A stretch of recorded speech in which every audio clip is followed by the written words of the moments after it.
ibig sabihin sa lahat ng kanyang nilikha. Kasi si Kristo ang lahat ng lumikha sa lahat ng bagay. Marami hindi nakakaano, kalala yung Ama.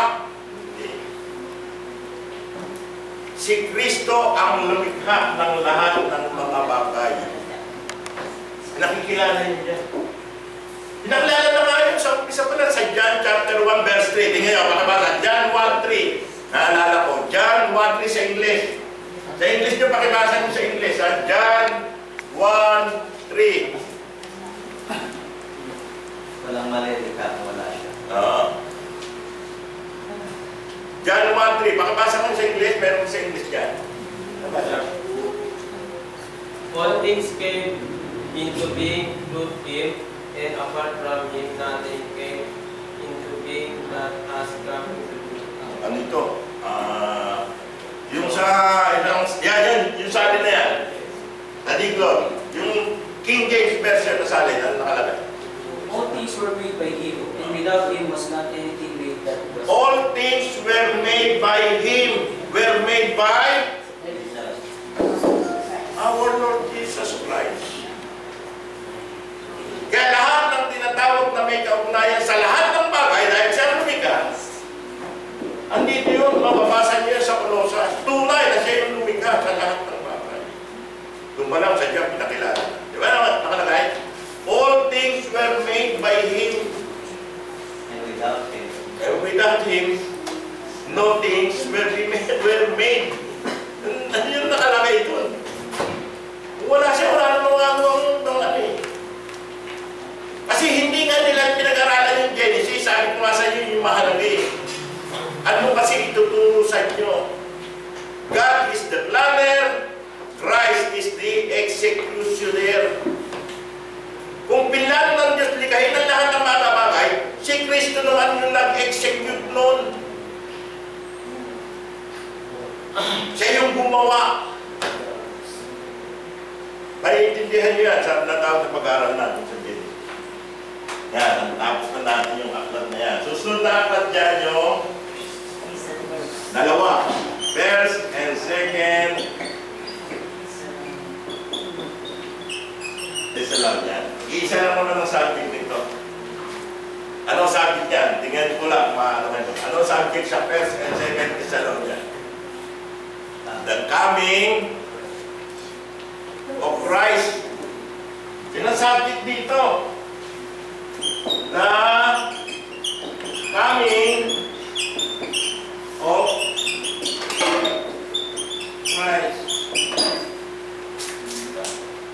Mga born again, madalas gamitin yung mga talata dyan sa Thessalonia. Tunay naman na si Kristo ay babalik dito. Babalik siya dito. Pero hindi mismo tatapak siya dito, ha? Saan siya? Saan lang makita? Siya sa Alapakaw. Pero babalik siya. Pero bago siya bumalik, maraming bagay ang mangyayari. Yan, nakikilala sa niya. Bibitin ko kayo kung ano yung mga bagay. Gusto ko basahin nyo. Kayo mismo yung makakita yung mga mangyayari. Kung kasama ba kayo sa mangyayari doon sa pagdating ni Kristo. Kung isasama niya ba kayo, basahin niya. Sigurado ako, nandiyan yan.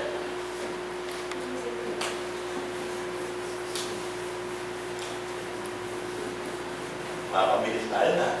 Natatapos natin ito eh. Ha?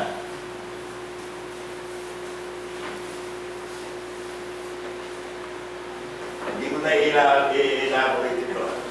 Basahin nyo para makita nyo kung makakasama ka dyan, Brad. Sa pagdating ni Kristo, kung isasama ka dyan. Alam na yan! Hindi ako nagsisinungaling sa inyo. Akin, pag nagturo kami magkapatid, siguro yun sa'yo kung ano lang yung nasa Biblia. Ang susunod dyan, tatlong aklat. First and second Timothy at saka yung buko Titus. Atluhin na natin yan.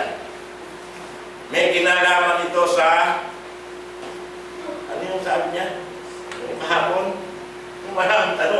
Randy, natutuwa lang ako. Si Randy. Oo, si Randy. Sinabi niya yung tinatawag na word mentor. Siyempre, karamihan kung sinabing mentor, iskisibot ka, ano eh, sa teacher. Diba sabi na? Molder. Molder. Tama. Nag-abubog.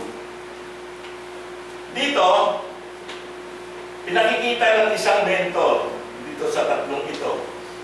Puro mga bata yan eh. Yung tinatawag na dapat nila.